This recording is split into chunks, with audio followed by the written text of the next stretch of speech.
So I am in the new Citroen C5 X, which is like a big estatey coupe SUV thing. Let's see what it's like.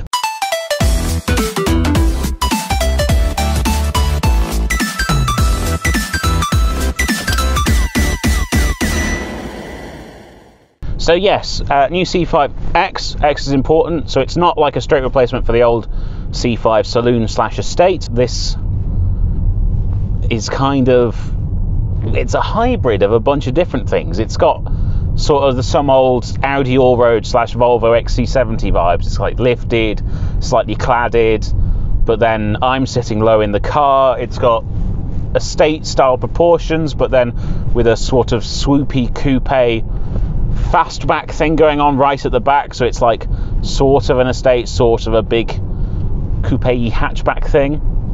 It basically strains to avoid being defined, which is slightly tricky when you're trying to explain what something is as a journalist. So this is the 130 horsepower petrol engine. You can get up to 225 horsepower with a plug-in hybrid, but I think this is enough. This is enough for normal people, for normal driving. You're going to get over 40 mpg. You've got all the space you could wish for. And I think the real thing to shout about in here is these seats are amazing. They're kind of a center of high density foam with more padding on top. So it's like the kind of stuff you get in a Tempt mattress. And the suspension is soft and the seating position is comfortable. There's lots of space in the footwell for my knees, for my feet. My hands are in a comfortable position. The steering wheel's in a comfortable position. I'm central. I think really what Citroen are focusing on here is comfort. And lots of cars these days don't. They deprioritize comfort over sportiness or stylishness or just having the most luxurious feeling cabin. That, you know, I'm not going to say the interior of this doesn't feel cheap, actually. It doesn't feel like 30 grand. But they've definitely deliberately chosen things being soft and squishy and tactile over just being out and out appearance of luxury. But actually, everything in here does feel pretty nice. This nice soft bit on the door, the armrest's good, it's all squidgy, and even lower down there's still squidgy bits all the way down the door. In a Citroen. The world is changing, my friends.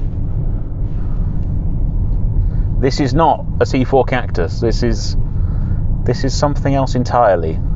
It's beautifully refined as well. This is a little 3-cylinder engine that PSA and now Stellantis put in a lot of their things, and it can feel very grumbly, very agricultural in some other applications. The Vauxhall Corsa, as mentioned by my colleague.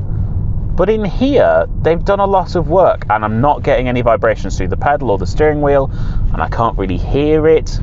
And the power delivery is good. It's only 130 horsepower, as I've said, but it's not the heaviest car in the world. It's only 1.4 tons, and its gross vehicle weight is under 2 tons.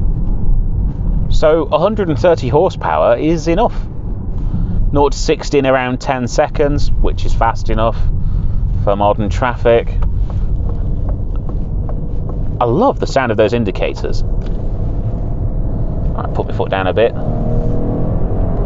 So engine's slightly more vocal under hard acceleration, but it's not unbearable, it's not unpleasant. This is just a really nice, really comfortable car. And at a point in time where things like a Mercedes-Benz E-Class start from over 40 grand, if you just want a nice, sort of luxurious, comfortable car, you're going to have to turn to somewhere else. And I think Citroen are making a really good case for themselves. It tells me what gear I'm in, that's quite nice. There are flappy paddles. Oh, and wow, you really... Ooh! Hey, that's good. That's a good gearbox, actually. That's very responsive. I'm just going to decelerate now towards this roundabout and see at what point the gearbox will take over.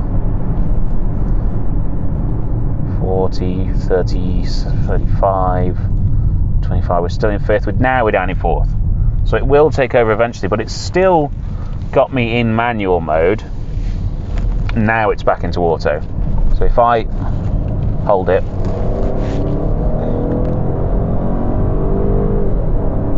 it will change up for you as well.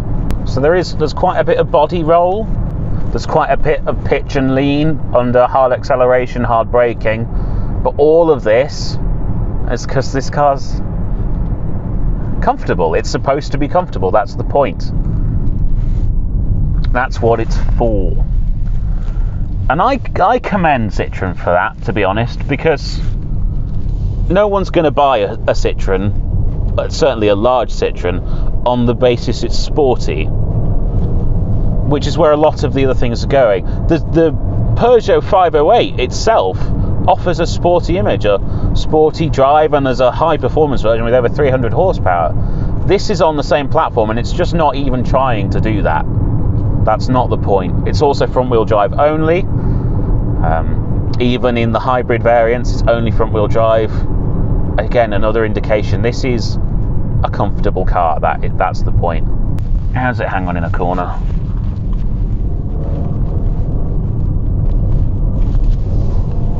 I'll tell you what, it's got quite a lot of grip. The steering does weight up pleasantly when you're going a bit faster. Yeah, that's quite nice actually. Oh, got a Supra behind me. Brakes are good, brakes feel good. Visibility's pretty good. You've got a glass sunroof, helps the car feel airy.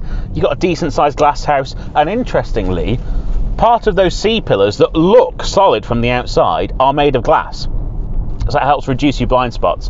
But you've also got stonking pair of mirrors. The rear window itself is quite small, but I've got a fairly clear view of the road behind me, actually. I could just sit in here for hours and hours and hours. And bizarrely, you'd think a small 3-cylinder, highly turbocharged engine, it's going to feel, I don't know, not relaxed, but it is relaxed. It's just calm and refined, and I'm not noticing getting up to speed. So out and out acceleration isn't important because that's not what you're doing in this car, and the way it progresses down the road is effortless. And progressing down the road is the right way of talking about it. It reminds me of how luxury cars used to be, what they used to be about. If you get into an older Mercedes or an older Jaguar, and it's just comfortable, even over rough ground. Man, they've just beautifully, they've honed in on what they want this car to be about, and they've executed it beautifully. Infotainment's fine, really nice big screen, digital gauge cluster as well, all of that good stuff. And I don't actually know where any of the controls are on this, but yeah, this is nice and responsive as well. This is all good. Practicality, you've got a big drawer here, fit some stuff down there. I think that's a wireless charging pad, although I'm not certain. 2 cup holders, and then you've got a centrally opening center console. There's a USB-C in there. You've got a nice big damped glove box, and they've learnt their lesson. There's not a fuse box hidden anywhere inside of that. You get the full width, heated steering wheel, heated seats, soft touch everywhere, massive door bins with a bottle holder in them. If you need to go a long way, if you need to grand tour, why would you not just get one of these for 30 grand? And I like this. It's like not wood, but kind of wood, but it's not trying to be wood, but it's got the same vibe, if that makes sense. But it's like this textured thing, and you've got these little chevrons, and oh, what a lovely car.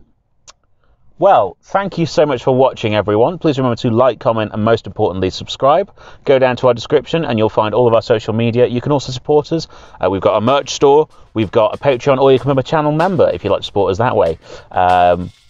Yes, and thank you so much for watching, and I will see you next time.